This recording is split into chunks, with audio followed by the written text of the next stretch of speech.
There are rooms you walk into and change the atmosphere without saying a word. There are people who feel uneasy in your presence, not because you've done them harm, but because your light reveals what they've kept hidden. If you've ever wondered why your presence feels too loud for some yet divine to others, stay with me. This message is for the soul that's been shrinking to fit into spaces it was born to outshine. There are souls who walk into a room and stir spirits without opening their mouths. You may be one of them. You may find yourself receiving glances heavy with suspicion, words coated in subtle dismissal, or silence that feels like thunder, and you've wondered, why do some people pull away when all you offered was presence? Why does your very being feel like too much for those who barely know your name? It is because your energy introduces truth where falsehoods have lived comfortably. You are not loud, but your presence is commanding. You don't have to argue or prove. Your essence speaks before you do. There are people who have lived in smallness for so long that your natural light blinds them. People who've built masks so well fitted they forgot they were wearing them until your spirit, strong and unshaken, called them to remember. And they resist not because you are wrong, but because you are real. When you walk in confidence, not arrogance. When your peace is rooted in pain overcome.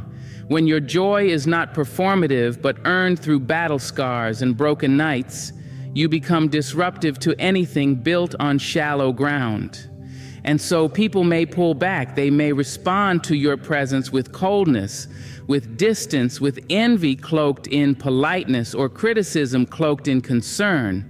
But what they are really doing is shielding themselves from the mirror you carry.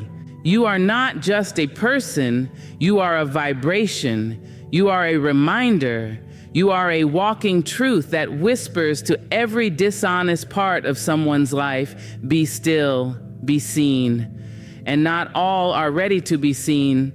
Some people are still trying to make a home out of their hiding place. They are still surviving by dimming their own light, so when they see yours, unapologetic, unhidden, it feels like a violation of everything they thought they had to sacrifice. So they create distance, not because you have done them wrong, but because your very existence proves that shrinking was never necessary. You walk as evidence that healing is possible, that joy is attainable, that peace can follow the storm. And that is terrifying for someone who has not yet given themselves permission to live beyond the pain they've normalized. You see, powerful auras don't wait for approval. They don't beg to belong. They do not water themselves down to fit in shallow spaces. And so the reaction from others is often resistance, not because your spirit is offensive, but because it is honest. And honesty will always disturb what has been pretending to be whole. You do not speak to be seen, nor move to be praised. And yet, when you enter a room, conversations slow, glances shift, and some begin to fidget without knowing why. You've noticed it, the unease, the sudden quiet, the curious distance people keep when all you've done is arrive. You have been made to wonder if you are too much or not enough, but the truth is simpler and more sacred. Your presence is a mirror, and most people have spent a lifetime avoiding their own reflection. There is something about you that stirs stillness in the chaos. You carry a kind of awareness that doesn't scream to be heard. It hums, it vibrates, it radiates from your skin and slips through your silence like wind through trees. You do not need to speak to be understood. Your energy has a voice all its own. It calls out to the truth in others, and not everyone is ready to answer. You walk in rooms not to take space, but to center it. People begin to feel their own temperature in your stillness. The ones who are hiding behind performance begin to feel exposed, not because you pointed at them, but because your authenticity gently casts light into corners they had forgotten were there. And it is in that moment of exposure, that trembling second of honesty, that people are faced with a choice: to lean in and listen to what your spirit awakens in them, or to pull away and protect the illusion they've built. When you sit quietly, the room rearranges itself. You're not trying to control it. Your soul simply commands order where there was none. You carry wisdom that doesn't come from books, but from living through fires and learning to dance in the ashes. You carry strength shaped not by defiance, but by surrender to truth. And people feel that. They feel what you've conquered without you saying a word. They feel what you've forgiven, what you've healed, what you've let go of. You become a reminder of what they too must face. It is your calm that shakes them. It is your eyes that see too much and your silence that listens too deeply. You are not here to entertain. You are not here to blend. You are not here to dilute your presence for comfort. You were shaped by spirit to carry a vibration that makes others remember their own. And so, even when your lips do not move, your presence speaks. It speaks to the part of people they forgot they buried. It speaks to the child inside them who still hopes, the pain they never voiced, the dreams they once whispered in the dark. You don't have to ask people to think deeper. Your energy invites them. You don't demand introspection. Your stillness encourages it. You don't chase connection. Your authenticity attracts it. You walk with the kind of depth that cannot be faked. And depth, real depth, makes people pause. It makes them reflect. It makes them feel, and not all are ready to feel. Not all are ready to be still. Not all are ready to meet themselves in the presence of someone who already has. You don't raise your voice. You don't boast. You don't come into spaces demanding to be noticed. And yet, heads turn, atmospheres shift, conversations stumble. It's not because you're doing too much, it's because you're not performing at all. You are rooted in who you are, and that alone can feel like an earthquake to those who've built their lives on shallow soil. You are a living contradiction to everything the inauthentic cling to for safety. They are threatened not by your words, but by your presence. Not by your power, but by your peace. You move through life with an elegance forged in pain and polished by perseverance. You have no need to impress because you've already survived what tried to destroy you. You've already made peace with the parts of yourself others still try to hide. And when people who haven't done that work meet someone who has, they feel it, not as inspiration, but as disruption. Because the inauthentic thrive on masks. They rely on performance, on surface-level charm, on noise without depth. And when you show up whole, grounded, unwilling to play along, you rattle the stage they've built. You speak without speaking. You reveal without trying. Your eyes pierce through the surface and settle on the truth, and for many, that's too much. They'd rather keep things pretty than real. They'd rather stay admired than seen. And when you enter the room, they realize their costume doesn't fit as well as they thought it did. You are intimidating because you are not swayed by approval. You don't need to be liked to feel worthy. You don't trade your values for validation. You walk away when peace is disturbed, even if it means standing alone. And that kind of strength, the quiet, steady kind, is unnerving to those who rely on external applause to feel alive. You are not aggressive. You are simply unwavering. And in a world where people bend and contort themselves to fit every space, your refusal to do so is radical. You see through things. You hear what isn't said. You feel energy before words ever form. People sense that you know, that you can't be fooled, that you see beyond the smile, beyond the act, beyond the curated version of them. And so they keep their distance, or they try to discredit you, or they label you as difficult or cold. But what they really mean is you cannot be controlled, you cannot be manipulated, you cannot be deceived by the glitter of pretense or the flash of performance. Authenticity requires courage. It demands truth, and truth is sharp. It cuts away what is false, what is performative, what is hollow. When you live in that truth, When you become that blade, those who are not ready to cut ties with their own illusions will feel your presence as a threat. Not because you've harmed them, but because your light makes their shadows visible. Not because you've exposed them, but because your very being reveals what they've spent their lives trying to cover up. You are not intimidating because you are loud or arrogant or harsh. You are intimidating because you don't need to be, because your spirit stands tall without lifting a finger, because your integrity speaks louder than any performance, because your energy confronts without force. You are not here to compete, you are here to be, and that alone is more powerful than any mask they could ever wear. You do not shout to be heard. You do not storm into rooms demanding space. You simply arrive and the air knows it. The atmosphere bends ever so slightly, not because of force, but because of presence. Your spirit walks ahead of you, calm, unbothered, anchored. And in a world addicted to noise, your stillness sounds like thunder.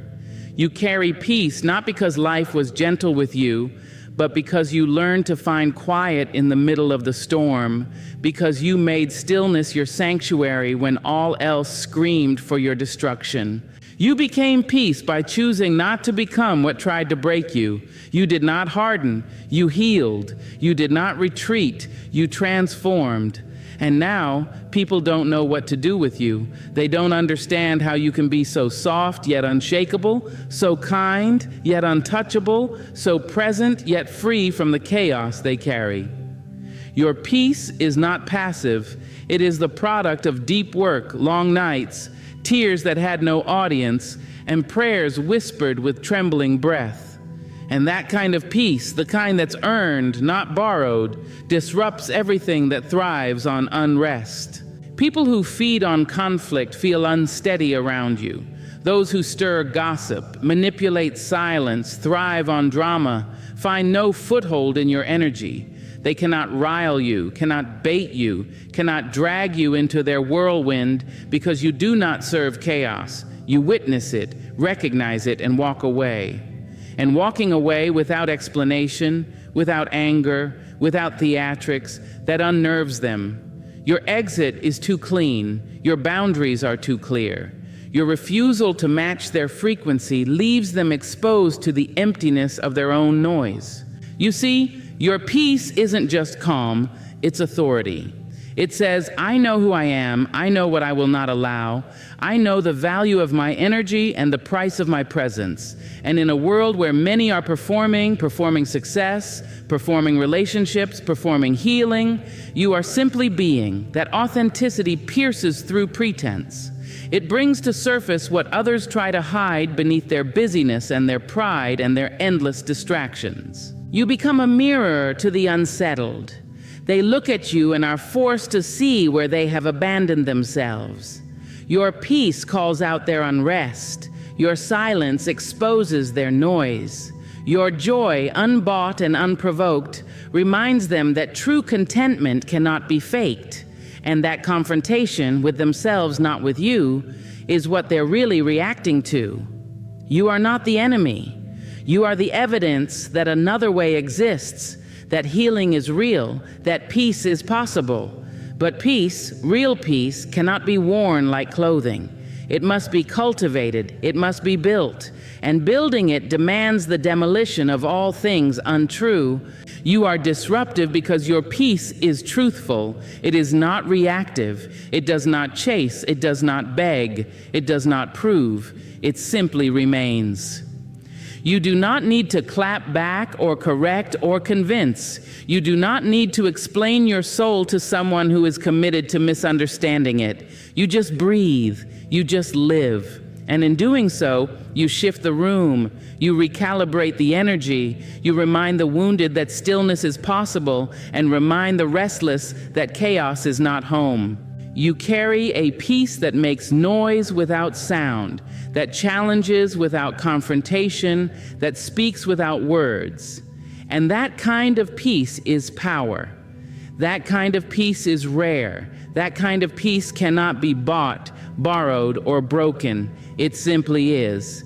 And that, more than anything, is what unsettles the storm. There is a strange and silent distance that follows a soul like yours, one that knows its value but does not demand to be seen, one that speaks truths that others aren't ready to hear. You walk through life not as a performer but as a presence, and in doing so, you often find yourself cast into the corners of misunderstanding, not because you are unclear, but because you are too clear. Not because you lack warmth, but because your fire burns inward, steady and contained. You do not fit into molds built for the predictable, and so you are frequently misread, mislabeled, misinterpreted by those who have not yet come to understand themselves. People see you and they feel something stir, a reflection perhaps of what they wish they could be if only they had the courage to break their own patterns. You carry yourself with a grace that isn't loud, a strength that doesn't need display, and a quiet that is anything but empty. And for many, that is confusing.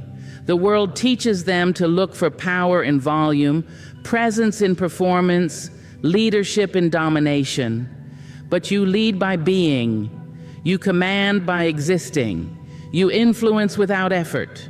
That confounds the ones who only recognize value when it screams. You are not easy to figure out. You are not someone who spills everything upon arrival, who opens every door for inspection, who hands out pieces of yourself like invitations to a show. You move like the ocean, deep, layered, mysterious. And those who seek only surface waters will never understand your tides. They will misunderstand your silence as coldness. They will interpret your stillness as pride. They will mistake your discernment for distance, but behind their confusion is something else, respect. They may not admit it aloud. They may not even know how to name it, but when you speak, they listen. When you move, they watch. When you rise, they feel it. Because even in their misunderstanding, they cannot deny the weight of your presence. They may try to explain you away, but something in them knows. They are in the presence of someone who has done the work, someone who carries pain without becoming bitter, someone who has walked through fire and emerged shaped, not shattered. You don't shout your wisdom. You don't argue to be right.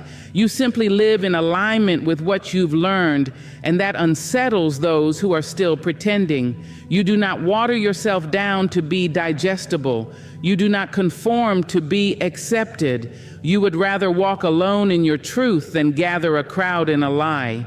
And that conviction, that sacred devotion to authenticity, earns a respect deeper than applause. It earns silence. It earns attention. It earns the kind of reverence that doesn't need to speak your name to carry your influence. They may not invite you to every table, but they consult your echo when they are lost. They may not understand your boundaries, but they know not to cross them.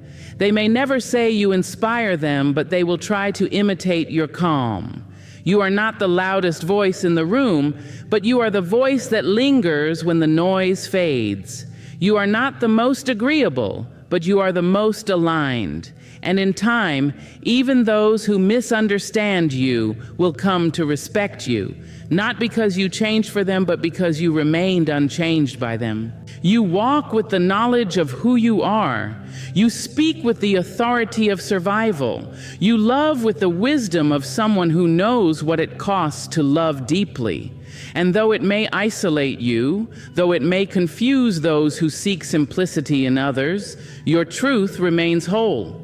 You are not meant to be easy to explain. You are meant to be felt, to be experienced, to be remembered. Misunderstood, yes, but never mistaken for anything less than what you are, rooted, rare, and deeply respected. You don't enter a room and blend in. You enter and shift the atmosphere without needing to try. Your energy is not aggressive, but it is undeniable. It doesn't ask permission to be felt. It announces itself in your silence, in the way your eyes see past masks, in the way your presence stirs something ancient inside people, the part of them they've ignored, the part that aches to grow, or the part that fears being exposed. You do not shake hands with the surface. You dive straight into the soul, and for some, that is too much too soon. For others, it's exactly the push they needed. You see, your very existence challenges what is stagnant in others. Without uttering a single word, you become a mirror that reflects truth, a mirror that shows people who they are when they're no longer hiding behind what they perform.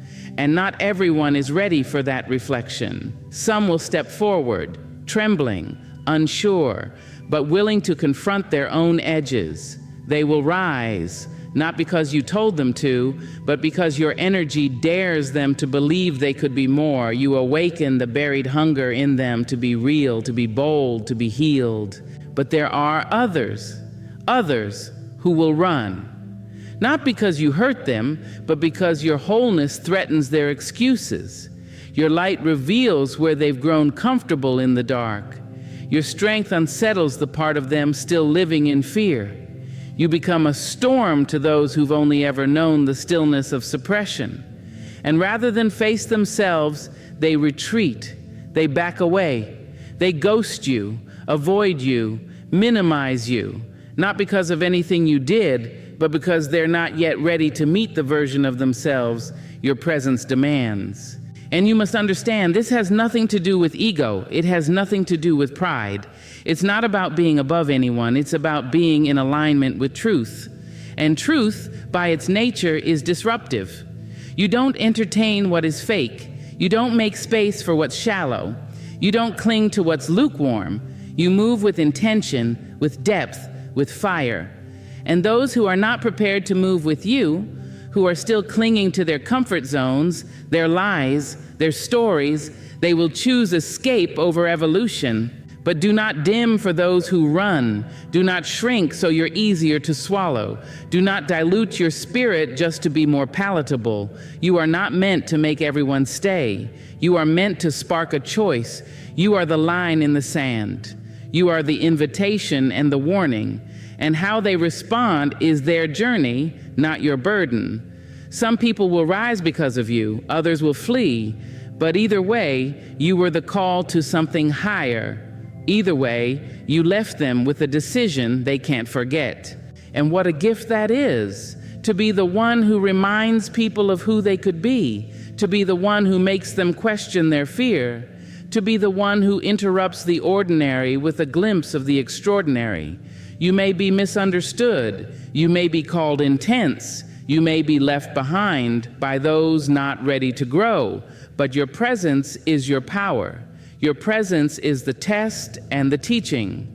And even those who run will remember the moment they were faced with the choice to rise.